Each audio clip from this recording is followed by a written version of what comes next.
Welcome back बच्चों। आज हम अपने फिजिकल केमिस्ट्री का एक इंपॉर्टेंट टॉपिक स्टार्ट करेंगे और वो टॉपिक है स्पेक्ट्रोस्कोपी। बच्चे, हमारे फिजिकल स्पेक्ट्रोस्कोपी के अंदर, हमारे सिलेबस के अंदर rotational, Raman and vibrational spectroscopy है। तो before we start our syllabus, हम सबसे पहले फिजिकल स्पेक्ट्रोस्कोपी में उसका बेसिक्स करेंगे और बेसिक्स में हम क्या क्या टॉपिक कवर करने वाले वो देख लेते हैं। देखो, सबसे पहले हम अपनी स्पेक्ट्रोस्कोपी के अंदर कवर करेंगे व्हाट इज इलेक्ट्रोमैग्नेटिक रेडिएशंस। फिर क्या करेंगे, इनकी कैरेक्टरिस्टिक्स क्या होती हैं,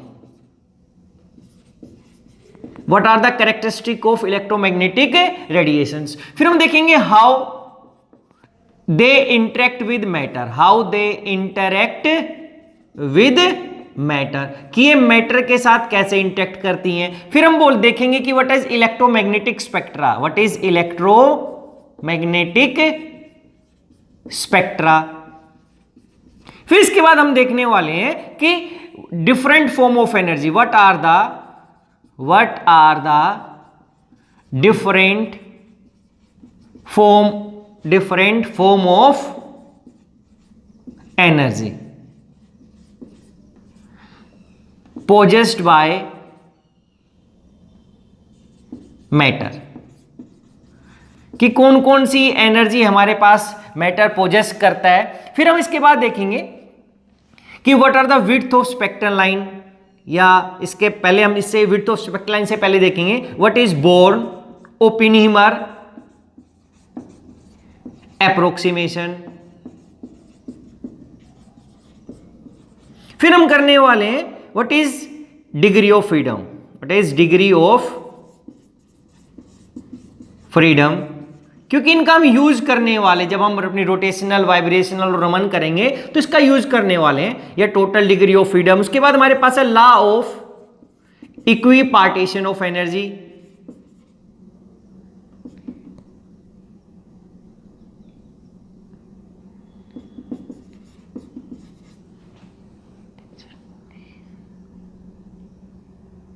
पार्टीशन ऑफ एनर्जी। इसका क्या है, इसका यूज क्या है और इसकी लिमिटेशंस क्या है।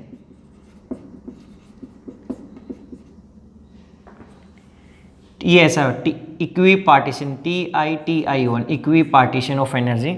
इसके बाद देखिए विड्थ ऑफ स्पेक्ट्रल लाइन, कि कौन कौन से फैक्टर जो हमारी विड्थ, जो स्पेक्ट्रल लाइंस मिलेंगी, हमें स्पेक्ट्रा मिलेगा हमारा स्पेक्ट्रोस्कोपी के अंदर, तो उसकी क्या विड्थ के ऊपर कौन कौन से फैक्टर्स उसको अफेक्ट करेंगे। और उसके बाद हमारे पास है इंटेंसिटी ऑफ स्पेक्ट्रल लाइंस,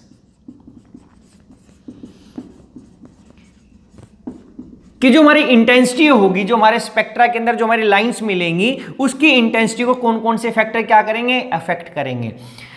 तो हमें अपना जो टॉपिक है स्पेक्ट्रोस्कोपी का, ये बेसिक्स हमारे पास, किसी भी स्पेक्ट्रोस्कोपी के अंदर हम बात करते हैं तो ये बेसिक्स हो गया उसके अंदर।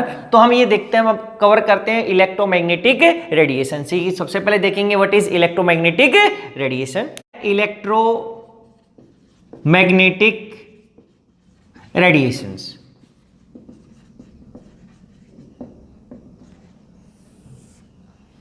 तो जो इलेक्ट्रोमैग्नेटिक रेडिएशन होता है, हम इसकी डेफिनेशन बोल सकते हैं बच्चे, it is an form of energy, that propagates through space with velocity of light, with a velocity of 3 × 10⁸ metre पर सेकेंड। कह रहे हैं इस वेलोसिटी से जाती हैं। And electromagnetic radiations have oscillating electric and magnetic field perpendicular to each other,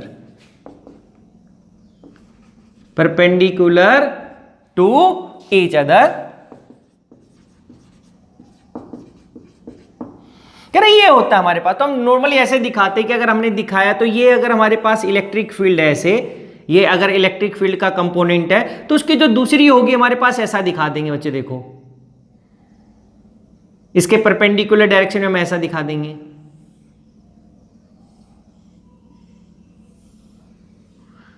कि अगर ये हमारी एक्स, ये अगर हमारा जो ये एक्सिस है, अगर ये जेड एक्सिस के अंदर है, जेड एक्सिस के अंदर, तो ये जो हमारा दूसरा कंपोनेंट है ये वाला हम किस में दिखा देंगे, वाई एक्सिस के अंदर दिखा देंगे। अच्छे, वाई एक्सिस के अंदर, वाई के रिस्पेक्ट में ऐसा, ये out of plane in plane गया, ये अबव द प्लेन और बिलो द प्लेन है, इस तरीके से। तो अगर एक इलेक्ट्रिक कंपोनेंट है तो दूसरा कौन सा है, मैग्नेटिक कंपोनेंट। तो इसकी जो कैरेक्टरिस्टिक होती है वो क्या होती है, इलेक्ट्रोमैग्नेटिक रेडिएशंस की कैरेक्टरिस्टिक ऑफ इलेक्ट्रोमैग्नेटिक रेडिएशंस। क्या हो गया, जो सबसे पहले हम कैरेक्टरिस्टिक बोलते हैं बच्चे, वो बोलते हैं क्या, कि they have wave as well as particle nature, कि इनका क्या हो गया कि इन दोनों के भाई ड्यूल नेचर दिखाते जितने भी इलेक्ट्रोमैग्नेटिक रेडिएशंस हमारे पास। और सेकंड हमारे पास दे आर कैरेक्टराइज्ड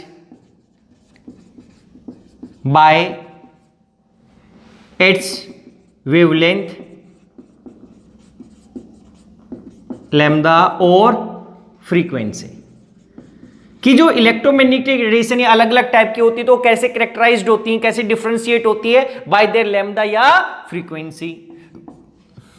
फिर थर्ड इंपॉर्टेंट हमारी प्रॉपर्टी वो क्या है, दे ट्रेवल, दे मूव और travel with the speed of light, with the speed of light, and they don't required any medium to propagate, उनको किसी मीडियम की रिक्वायरमेंट नहीं है। इसके बाद हमारे पास होता है the energy of electromagnetic radiations, electromagnetic radiation depends upon their frequency, depends upon their frequency.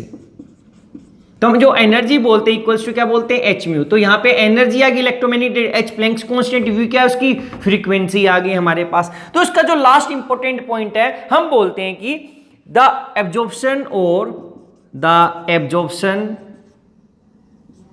और emission of electromagnetic radiation by matter is quantised,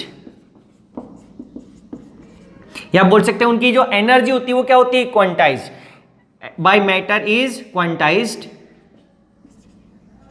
and the quantum of electromagnetic radiation is called photon. ये क्या है, smallest possible, it is quantum को हम क्या बोलते थे, हमने क्वांटम केमिस्ट्री में देखा था, it is the smallest possible discrete unit of something.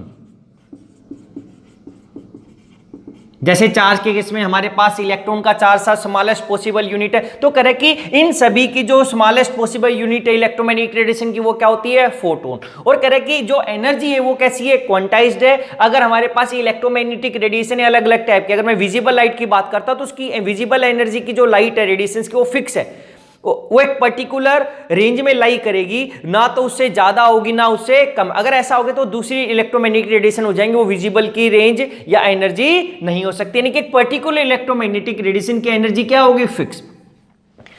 तो ऐसे ही हमारे पास जो एब्जॉर्प्शन होगा या एमिशन होगा, इसलिए जो मैटर करेगा इन रेडिएशंस को, क्योंकि ये एमिशन और एब्जॉर्प्शन होता है जब हमारी इलेक्ट्रोमैग्नेटिक रेडिएशन इंटरेक्ट करती है विद मैटर। अब हम देखेंगे कि इंटरेक्शन कैसे होता है, तो उससे पहले हम देखेंगे अब इसके बाद कि जो अब हमारे पास आता है एक डेफिनेशन आती है, what is electromagnetic spectra, what is electromagnetic spectrum, electromagnetic spectrum. तो हम इसकी जो डेफिनेशन बोलते हैं, हम बोलते हैं बच्चे the arrangement of different types of electromagnetic radiation as a function of increasing wavelength or decreasing frequency। तो क्या बोल दिया कि जो हम अरेंजमेंट करते हैं इलेक्ट्रोमैग्नेटिक रेडिएशंस का एज ए फंक्शन बोल दो, या बोल दो in order of, as a function of बोल दो, या क्या बोल दो in order of increasing lambda और डिक्रीजिंग फ्रीक्वेंसी। या आप डिक्रीजिंग लैम्डा करोगे तो इंक्रीजिंग फ्रीक्वेंसी हो जाएगी, क्योंकि ये दोनों के दोनों क्या होते हैं, एक दूसरे के अपोजिट होते हैं। अगर हमारी वेवलेंथ इंक्रीज होती है तो हमारी फ्रीक्वेंसी डिक्रीज, अगर हमारी फ्रीक्वेंसी इंक्रीज तो हमारी वेवलेंथ डिक्रीज। तो यह कर देंगे कि हम लोगों ने क्या किया, ऑर्डर में अरेंज कर दिया अलग अलग इलेक्ट्रोमैग्नेटिक रेडिएशंस को, कि अगर हमने इंक्रीजिंग ऑर्डर में ऑफ वेवलेंथ में लिख दिया, इसका मतलब वो क्या है, अलग अलग का हमने एक ऑर्डर बना दिया, उस ऑर्डर को हम बोलते हैं इलेक्ट्रोमैग्नेटिक स्पेक्ट्रा। अब हम देखते हैं कि इलेक्ट्रोमैग्नेटिक स्पेक्ट्रा में कौन कौन सी रेडिएशंस हमारे पास आती हैं। हम ऐसा बनाया हम लोगों ने,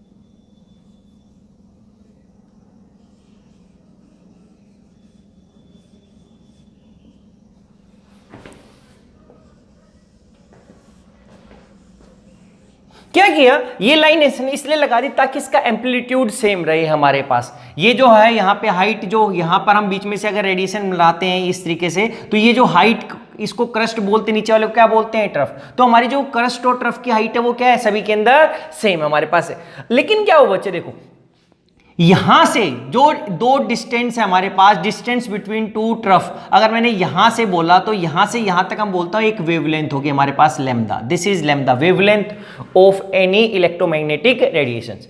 जूनियर आप यहां से लो, ये दो ट्रफ के बीच में जो डिस्टेंस है ये भी हमारे पास क्या है, एक वेवलेंथ हमारे पास। This is one wavelength, complete wavelength of. अगर आप यहां से मिडल से लेते हो तो यहां से लेके हमारे पास यहां तक एक हो गया कंप्लीट हमारे पास। यानी कि हमारे पास जब ये रिपीट होने लग जाए, पीरियोडिक साइकिल आ जाए, क्योंकि ये रिपीटिंग साइकिल्स के अंदर चलता हमारे पास, तो हमारे पास जहां पर भी हमारे पास दोबारा से रिपीट होने लग जाए, हम बोलेंगे कि वहां तक उसकी क्या है, वेवलेंथ है। तो एक वेवलेंथ था, वेवलेंथ का अगर डिस्टेंस बिटवीन टू क्रस्ट और या distance between to trough.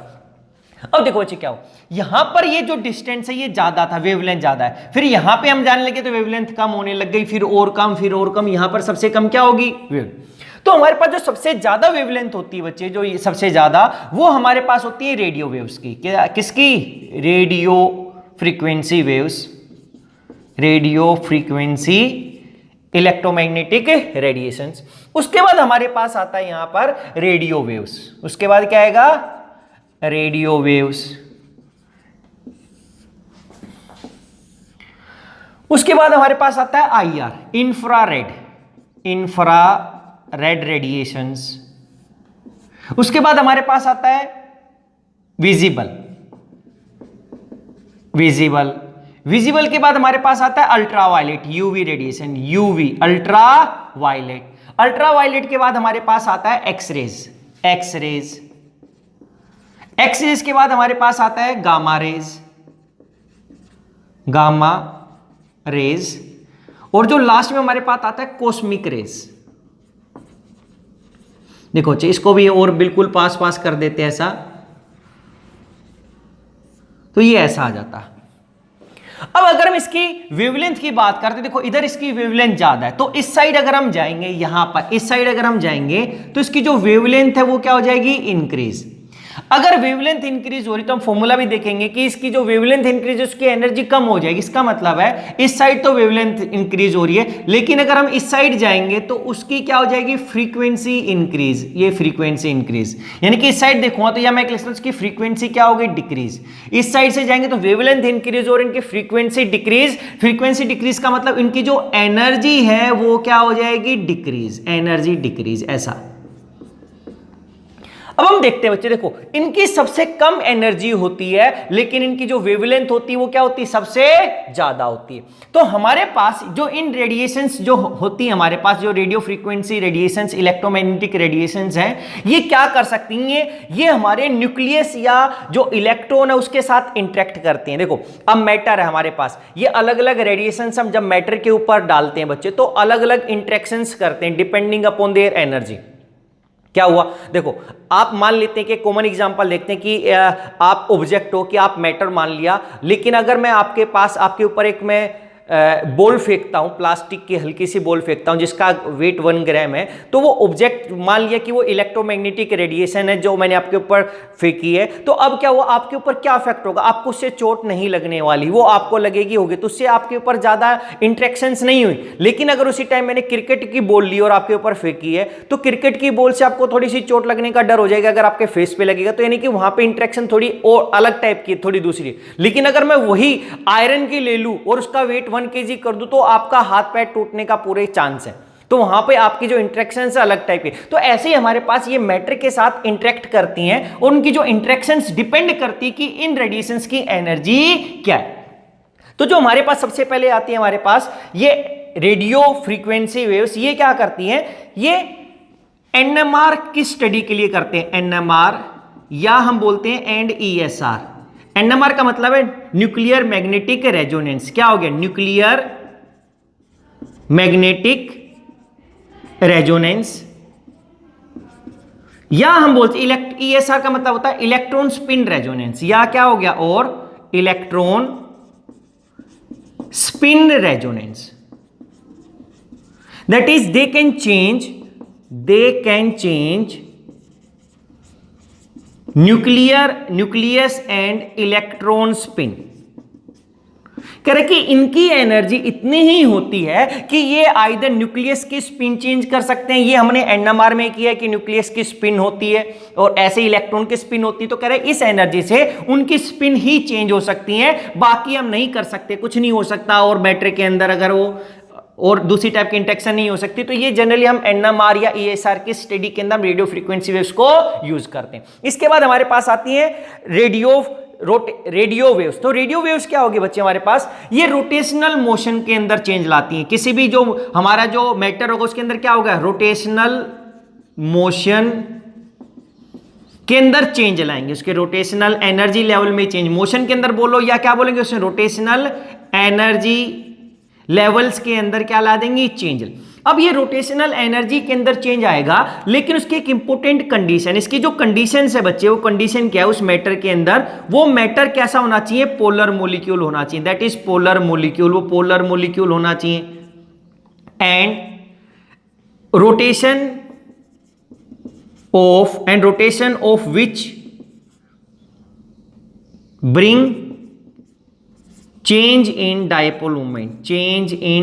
Dipole moment, कह रहा है कि वो मॉलिक्यूल के साथ में ही उसी में रोटेशनल एनर्जी के चेंज आएंगे, जिस मॉलिक्यूल के अंदर अगर रोटेशन की वजह से उसके डाइपोल मोमेंट में क्या आ रहा है, चेंज आ रहा है। तो ये रेडियो वेव्स क्या करती हैं, उसकी रोटेशनल एनर्जी के अंदर क्या ला सकती हैं, चेंज ला सकती हैं।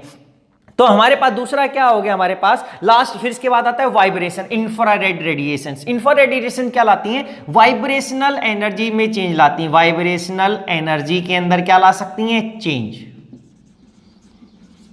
ये वाइब्रेशनल एनर्जी के अंदर भी चेंज लाएंगे, तब इसके अंदर भी एक कंडीशन है कि हमारे पास क्या होना चाहिए, यहां पर ये पोलर मॉलिक्यूल, ये कंडीशन क्या हमारे पास, कि जो मेरे पास यहां पर जो मॉलिक्यूल है उसके अंदर vibrational motion must bring change in dipole moment. फिर चेंज इन डाइपोल मोमेंट कह रहा है कि मेरे पास चेंज तभी होगा जब उसकी डाइपोल मोमेंट के अंदर चेंज आएगा, कि उसके अंदर वाइब्रेशन मोशन हुआ। वाइब्रेशन मोशन हम देखेंगे क्या होता है, टू एंड फ्रो मोशन होता है अबाउट ए मीन पोजीशन की। अगर मॉलिक्यूल ऐसा एक ही जगह पे, मेरे पास एटम था हाइड्रोजन, तो अगर बोल दिया नहीं कि मैंने CO बोला, CO, तो कह रहा है कि ये इस साइड जाए, एक बार इस साइड आ जाए, या दोनों के दोनों इस मीन पोजीशन से कंप्रेस, ये साइड आए या ये साइड आए, तो इसको टू एंड फ्रो मोशंस बोलते हैं इस तरीके से। ये सकता है जो विजिबल आता है हमारे पास, विजिबल और यूवी, ये दोनों के दोनों हमारे पास बच्चे क्या लाता है, ये दोनों के दोनों हमारे पास लाते हैं एनर्जी के अंदर इनका। यहां पे अगर मैं विगबोर लिखता हूं तो मेरे पास यहां पर इसकी तरफ वायलेट से स्टार्ट होता है, ये वायलेट, और इधर आ जाता है रेड हमारे पास इस तरीके से। वायलेट जो हमारे स्पेक्ट्रा हम बात करते हैं हमारा विगबोर की, वायलेट, इंडिगो, ब्लू, फिर इस तरीके से लास्ट में रेड आएगा। तो इस तरीके से हमारी वेवलेंथ सबसे ज्यादा किसकी हो गई, हमारे पास रेड की हो गई। तो ये जो हमारे पास लाते हैं बच्चे, ये जो चेंज लाएंगे विजिबल और अल्ट्रा वायलेट रेडिएशंस, ये हमारे वैलेंस इलेक्ट्रॉन के लिए काम करते हैं, यानी कि वैलेंस इलेक्ट्रॉन के अंदर चेंज ला सकते हैं। वैलेंस इलेक्ट्रॉन, वैलेंस इलेक्ट्रॉन का मतलब क्या हो गया? The electrons present in outermost shell, या हम सब सेल बोलेंगे। अब ये अगर ऐसा होता है तो हमारे पास क्या होता है? जैसे फोटो इलेक्ट्रिक इफेक्ट हो गया, फोटो इलेक्ट्रिक इफेक्ट, वहां पर हमारे पास ये चेंज ला सकते, फोटो इलेक्ट्रिक इफेक्ट होगा इसकी वजह से। या हम बोलते हैं फ्लोरोसेंस, FLUORESCE, फ्लोरिसेंस एंड फोस्फोरोसेंस। तो कह रहे हैं कि यहां पर ये केवल जो वैलेंस इलेक्ट्रॉन है, आउटर मोस्ट वैलेंस इलेक्ट्रॉन, कौन से हैं? आउटर मोस्ट वैलेंस इलेक्ट्रॉन के अंदर क्या ला सकता है? चेंज ला सकता है। विजिबल और यूवी की जो एनर्जी है, वो एनर्जी क्या होंगे? वो नॉकआउट हो सकते हैं, उसकी वजह से फोटो इलेक्ट्रिक इफेक्ट आता है या फ्लोरोसेंस। जो एक्सरे होंगी बच्चे हमारे पास, ये हमारे इनर इलेक्ट्रॉन के अंदर चेंज ला सकता है। इनर इलेक्ट्रॉन्स के अंदर क्या लाता है? चेंज। इलेक्ट्रॉन एनर्जी के the electrons present in innermost shell, KLM shell के अंदर हम बात करें तो इसकी वजह से they change the energy of inner electron, क्योंकि इनर इलेक्ट्रॉन की एनर्जी ज्यादा होती है, क्योंकि वहां पर स्ट्रॉन्ग फोर्स ऑफ अट्रैक्शन होता है न्यूक्लियस और इलेक्ट्रॉन के बीच में। तो उनको उनके साथ इंटरेक्शन करने के लिए इनकी एनर्जी भी ज्यादा होनी चाहिए। तो अगर ये ज्यादा होगी तो ये इनर इलेक्ट्रॉन के साथ करेगा, तो जनरली जो होता है हमारे पास कॉम्पटन इफेक्ट, एक इफेक्ट दिखाता है कॉम्पटन इफेक्ट। कॉम्पटन इफेक्ट ये हमने क्वांटम केमिस्ट्री में किया है, ऑफ लाइटर एलिमेंट। तो कह रहा है कि कॉम्पटन इफेक्ट होगा हमारे पास एक्सरे जब हमारे पास इंटरेक्ट करेगी इनर इलेक्ट्रॉन के लिए। तो हम यहां पे लिख सकते हैं ये इनर इलेक्ट्रॉन क्या करेंगे? Energy change of inner electrons. फिर हमारे पास आते हैं गामा रेज एंड कॉस्मिक रे। बच्चे अब हम गामा रेज की हम बात करते हैं तो ये ला सकता है, ये हमारे न्यूक्लियस के अंदर चेंज ला सकती है, ये हम बोल सकते हैं न्यूक्लियर, ये क्या करती है? न्यूक्लियर रीअरेंजमेंट कर सकता है, रीअरेंजमेंट। न्यूक्लियर रीअरेंजमेंट का मतलब हो गया, देखो बच्चे जब हम अपना स्टडी करते हैं क्या, न्यूक्लियर फिजिक्स, तो न्यूक्लियर फिजिक्स में आता है कि हम वहां पे गामा रेज डालते हैं, वहां पे गामा रेज डालने की वजह से हमारे पास जो न्यूक्लियस है वो डिसइंटीग्रेट हो सकता है, या रीअरेंजमेंट इसी का मैं बोल सकता हूं, न्यूक्लियर कॉन्फ़िगरेशन चेंज ला सकता है, जहां पे हमारे पास होता है या न्यूक्लियर का आप रीअरेंजमेंट बोलो या न्यूक्लियर कॉन्फ़िगरेशन बोलो। तो यहां पे क्या हो गया कि रीअरेंजमेंट ऑफ न्यूक्लियस। तो यहां पर ये रीअरेंजमेंट कर देता है न्यूक्लियस का, मेरे पास एक न्यूक्लियस दूसरे न्यूक्लियस में कन्वर्ट हो जाता है यहां पर, इनकी वजह से ये हाई एनर्जी रेडिएशन होगी, क्योंकि इनकी जो लैम्डा है वो सबसे कम हो गया। तो यहां पर ये क्या कर सकते हैं? इवन हम बोल सकते हैं कि even break bond, they break chemical bond, they break chemical bonds, ये कर सकता है। तो ये जो इसकी एनर्जी है, ये दूसरा क्या कर सकता है? कॉम्पटन इफेक्ट कर सकता है, Compton effect in case of heavier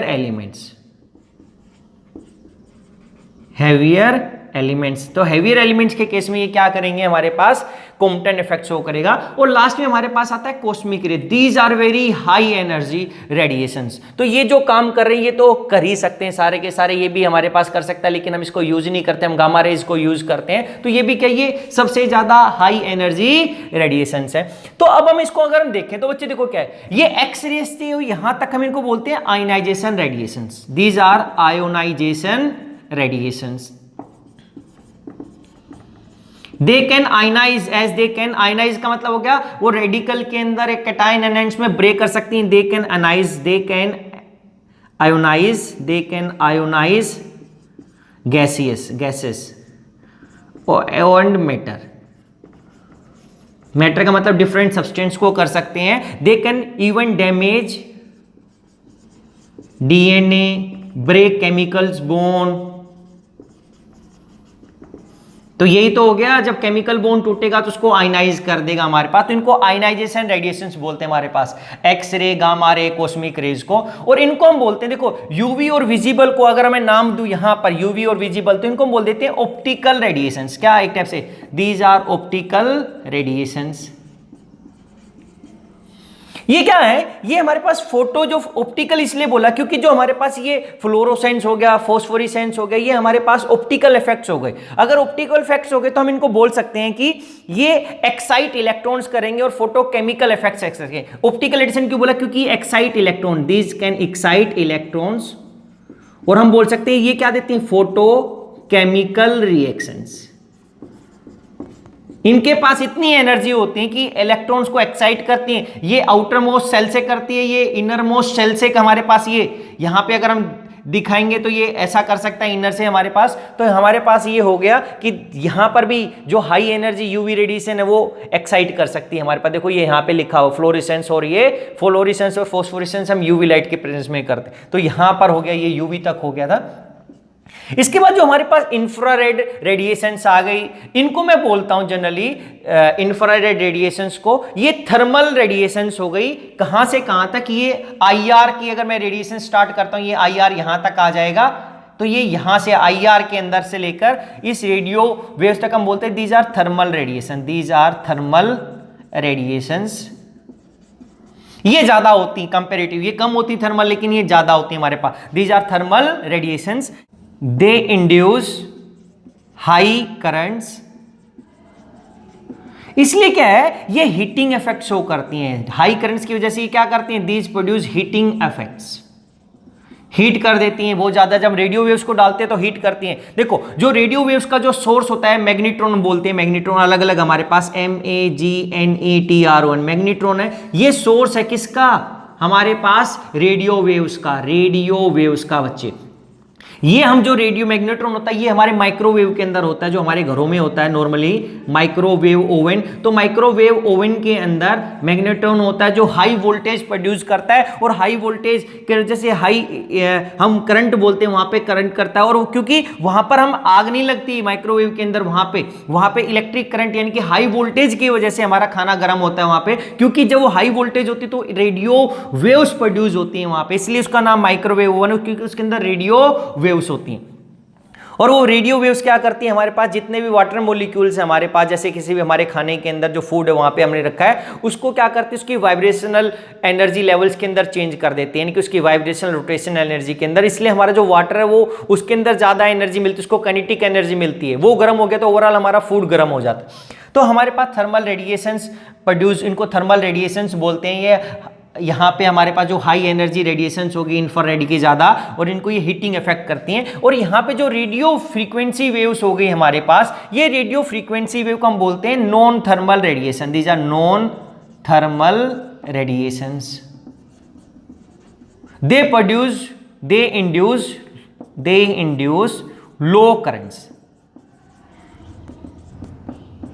बच्चे ये लो करंट्स हमने इसलिए बोला क्योंकि जो हमारी हाई ट्रांसमिशन पावर लाइंस होती हैं इलेक्ट्रिक करंट की, जो हमारे पास हम दिखाते हैं, तो जो हमारी जनरली पावर लाइंस होती हैं, जो इंडस्ट्रियल, जो हमारी हाउस लाइन नहीं, हमारी जो हाउस की जो इलेक्ट्रिक करंट के लाइंस होती है उसके अंदर जो वोल्टेज होता है 220 या 420 या 440 के आसपास होता है। लेकिन जो पावर लाइंस होती हैं हमारे पास, पावर लाइंस जिसके अंदर हमारी जो वोल्टेज होती है वो ग्रेटर देन हमारे पास 10,000 वोल्ट होती है। ग्रेटर देन क्या होती है, 10,000 वोल्ट होती है। वहां पर हमारे पास इन पावर लाइंस के अंदर वोल्टेज ज्यादा होने से वहां पर हम करंट कम रखते हैं। वहां पे क्या होते हैं, लो करंट।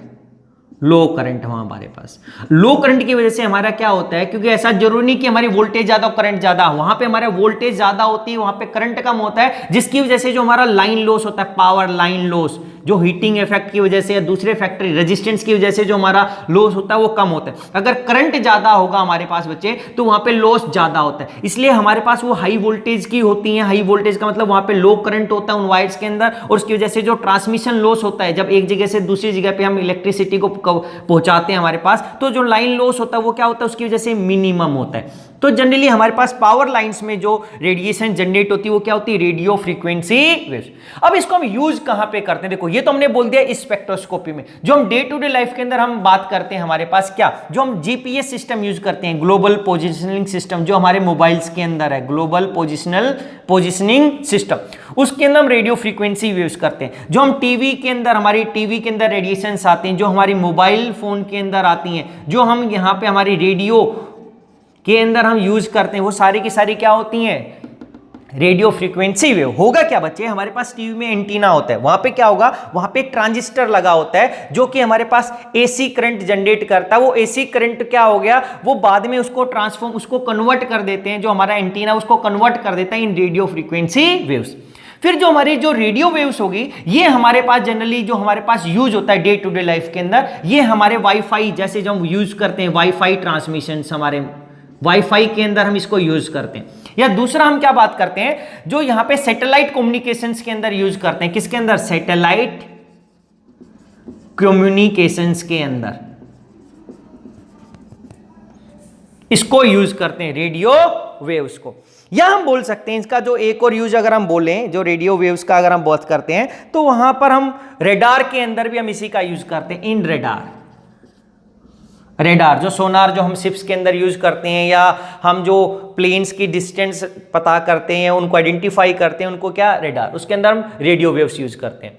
इंफ्रारेड रेडिएशंस हम मॉलिक्यूल्स के एज ए फिंगरप्रिंट रीजन में करते हैं। हमारे पास सभी मॉलिक्यूल्स, अगर हमारे पास ऑर्गेनिक कंपाउंड है तो वहां पर इसका क्या करते हैं, जो आईआर रेडिएशंस होते हैं, दिस आईआर रेडिएशंस बच्चे, इन आईआर रेडिएशंस को हम as a fingerprint region, as a fingerprint of molecules use करते हैं। फिंगरप्रिंट जो आईआर रेडिएशन है, क्योंकि उनकी एक फिक्स, हमारे पास अगर एक कार्बोनिल ग्रुप है तो उसके फिक्स्ड आईआर रेडिएशंस आती है कि उसकी जो वाइब्रेशनल फ्रीक्वेंसी होती है वो फिक्स होती है। अगर हमारे पास कार्बन क्लोरीन बॉन्ड है, अगर हमारे पास कार्बन ऑक्सीजन बॉन्ड है, तो जितने भी हमारे पास ये ऑर्गेनिक मोइटी हो गई हमारे पास कंपाउंड्स में, तो उनको आइडेंटिफाई करने के लिए हम जनरली आईआर रेडिएशंस का क्या करते हैं, यूज करते हैं। तो अब हमने देखा कि इनका जो है, इनकी एनर्जी के ऊपर इनको हमने एक सीरीज में क्लासीफाई कर दिया, उसको हमने बोल दिया इलेक्ट्रोमैग्नेटिक रेडिएशंस। और अब इनकी एनर्जी के बेस के ऊपर ये अलग अलग इंटरेक्शंस करती हैं। ये न्यूक्लियस के लेवल पे करती हैं, ये इनर इलेक्ट्रॉन, फिर ये क्या करती है, आउटर इलेक्ट्रॉन, ये केवल उसकी वाइब्रेशनल एनर्जी में, ये रोटेशनल एनर्जी में, ये उसके केवल स्पिन के साथ ही कर। हमारे पास कोई इलेक्ट्रोमैग्नेटिक रेडिएशन है तो यहां पर तो हम क्या बोलते हैं, सबसे पहले बोलते हैं व्हाट इज द वेवलेंथ, कि उसकी वेवलेंथ क्या होगी, व्हाट इज वेवलेंथ लैम्डा। तो हम बोलते हैं the distance between two consecutive crust, इसको ऊपर वाले को बोल दिया क्रस्ट और नीचे वाले को बोल देते हैं ट्रफ, ऐसा, दिस इज ट्रफ। तो क्या बोलेंगे, distance between two consecutive crest और trough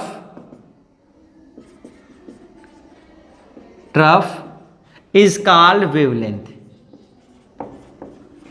is called wavelength of electromagnetic radiation. Generally हम इसको सेंटीमीटर में, मीटर में, आर्मस्ट्रॉन्ग में, ऐसा आर्मस्ट्रॉन्ग में, नैनोमीटर के अंदर हम मेजर करते हैं। तो जो वेवलेंथ है हमारे पास बच्चे, अगर हमने लिखा नहीं वहां पे इलेक्ट्रोस्पेक्ट्रोम करते हैं तो हमारे पास 10⁻³ से लेकर और 10⁻⁻14 चला जाता है। जो कॉस्मिक रे की जो वेवलेंथ होती है वो होती है हमारे पास 10⁻⁻14, और जो हमारे पास रेडियो वेव्स होती है उसकी होती है 10⁻3। तो यहां पर ऐसा हो गया। इसके बाद हमारे पास आता है second wave number, what is wave number. तो वेव नंबर को हम बोलते हैं कि number of waves per centimetre, it is defined as number of waves per centimetre, कि 1 सेंटीमीटर एरिया में कितनी नंबर ऑफ वेव्स हैं उसको हम बोलते हैं उसका वेव नंबर। या हम बोल सकते हैं number of wavelength in 1 centimetre, या और नंबर ऑफ वेवलेंथ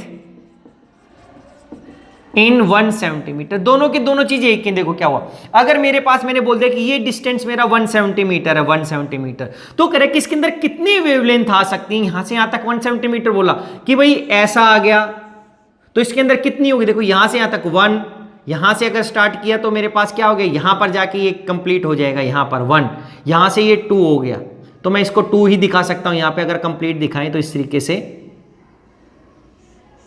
तो यहां पर 1 हो गया, तो इसके अंदर कितनी आ गई, 2 वेवलेंथ आ गई 1 सेंटीमीटर में। अगर मैं इसी को ऐसा कर देता, केवल ये 1 सेंटीमीटर था और ऐसा, तो इसके अंदर कितनी आई है, 1 वेवलेंथ आई है हमारे पास, या नंबर ऑफ वेव, क्योंकि यहां पर एक वेव कंप्लीट हो गई, यहां से यहां तक, यहां पर एक कंप्लीट हो गई, तो यहां पर 1 है, यहां पर कितनी 2। इसको हम बोलते हैं जी वेव नंबर को हम वी बार से रिप्रेजेंट करते हैं, mu bar, this is equals to 1/λ। देखो 1/λ हमें पता है mu equals to c/λ।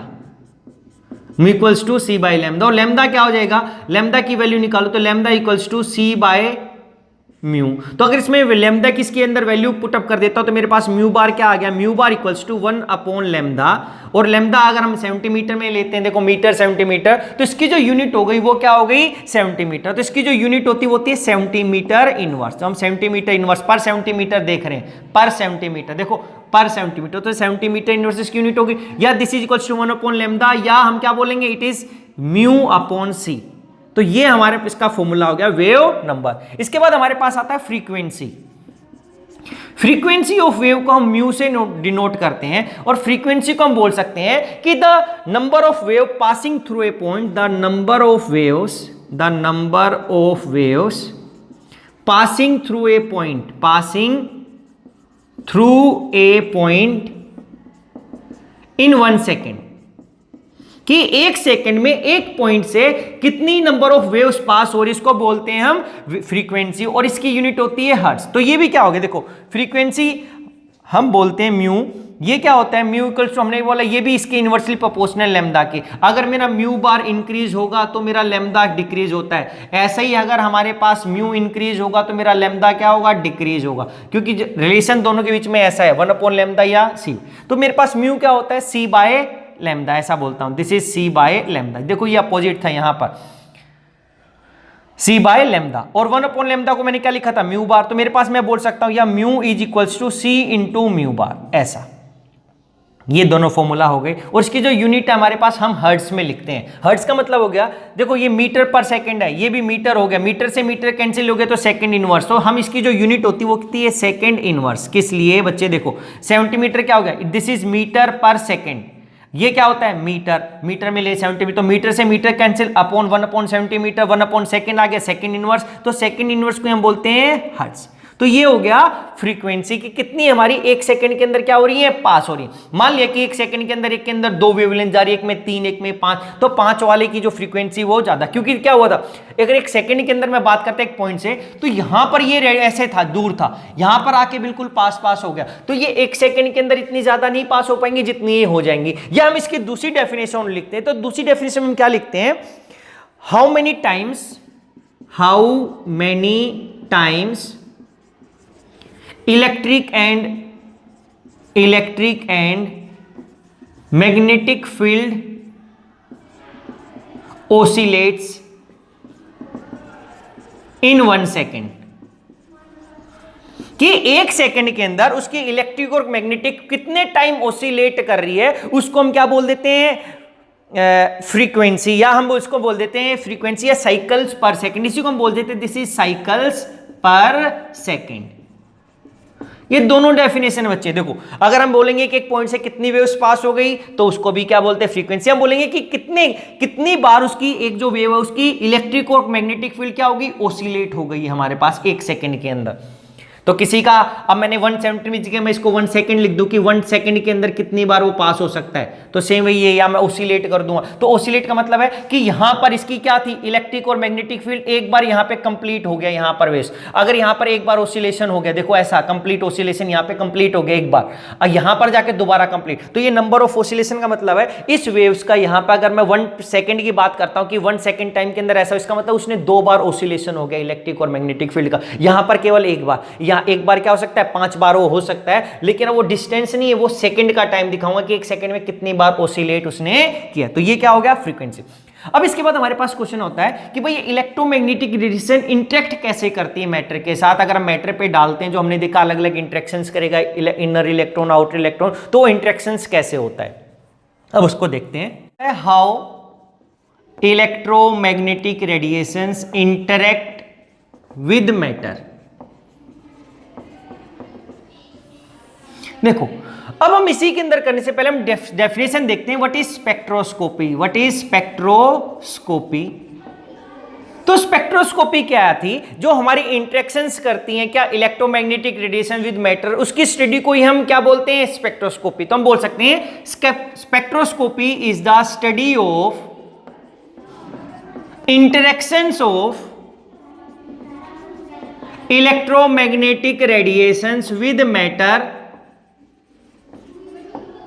As a function of wavelength और फ्रीक्वेंसी ऑफ रेडिएशंस। तो ये हमने डेफिनेशन बोल दी कि क्या हो रहा है कि जो हम इंटरेक्शंस हो रही है इलेक्ट्रोमैग्नेटिक रेडिएशन की with matter as a function of, उनकी फंक्शन क्या देख रहे हैं, उनकी वेवलेंथ के साथ क्या इफेक्ट आ रहा है या उसकी फ्रीक्वेंसी चेंज करने से क्या आ रहा है। या हम इसकी दूसरी डेफिनेशन बोलते हैं बच्चे कि it deals with measuring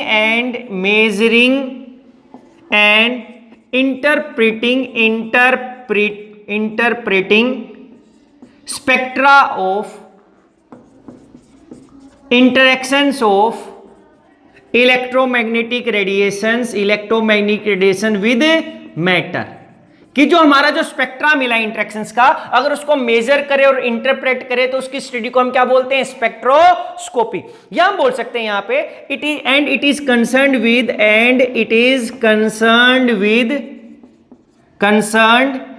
with absorption, emission,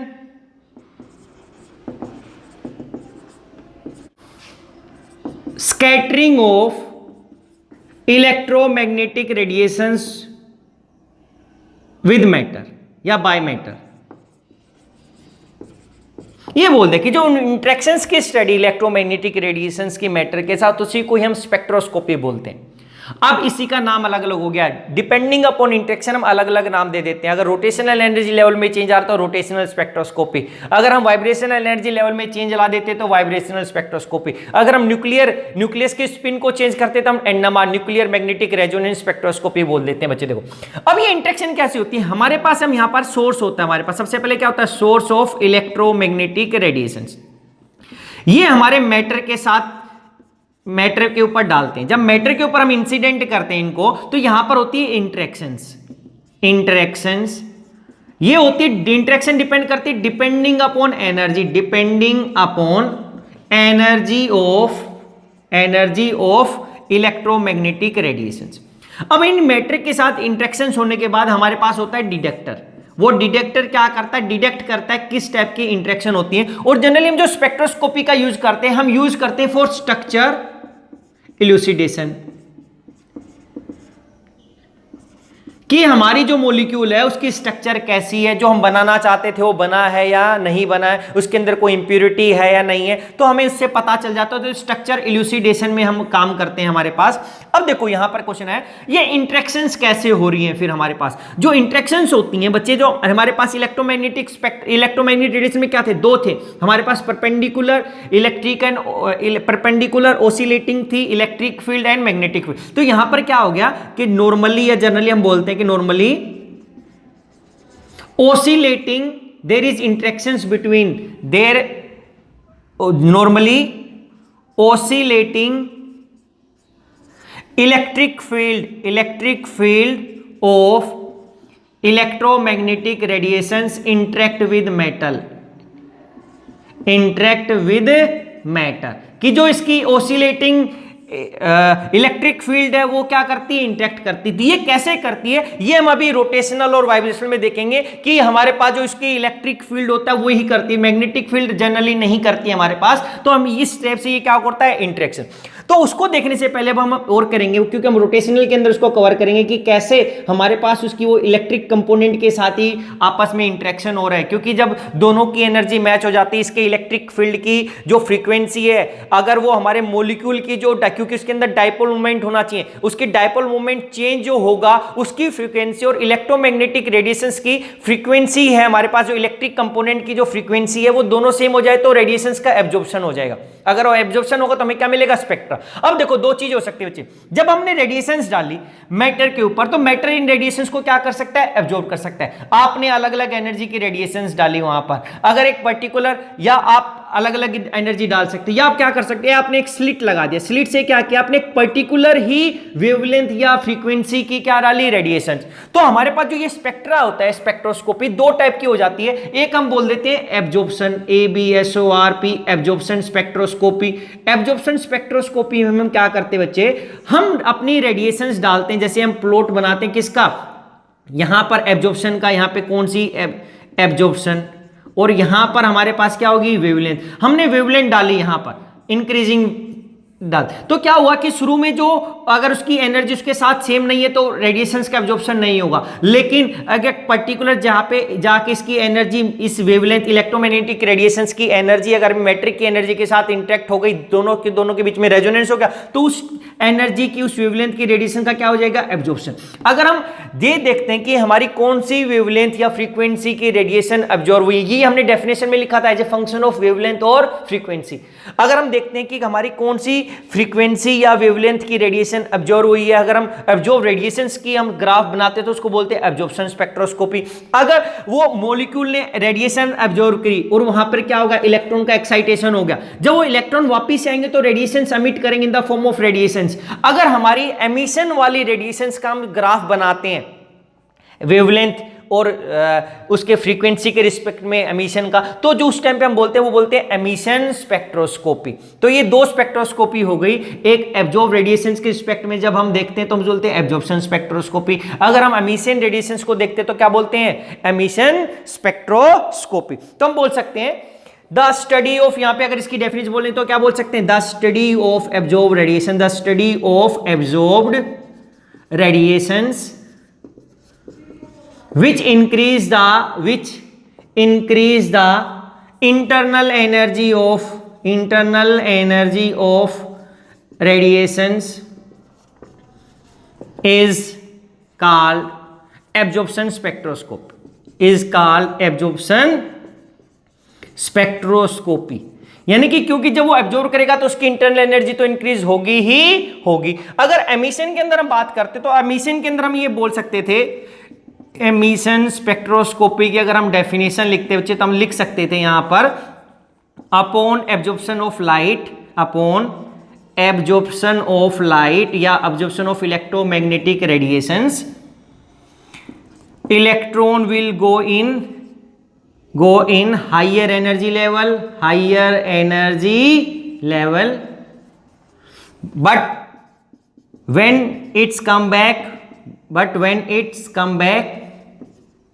back it loses its energy in form of radiations,